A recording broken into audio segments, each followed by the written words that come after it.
मीठी मुस्की तुम्हार तारा, टुक टुक ऐसे काहे निहार तारा।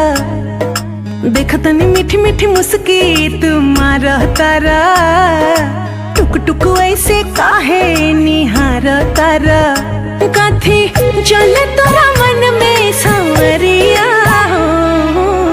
हटे हटावले ना हटे नजरिया हो, जनमा रे जान हो मधुन कलर सरिया।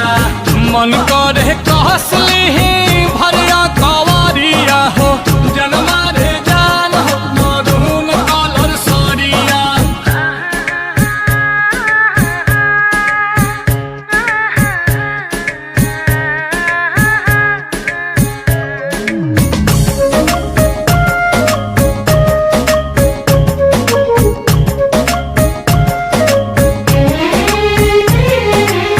बिजली टूठा हो तारू दिलवा प हमारा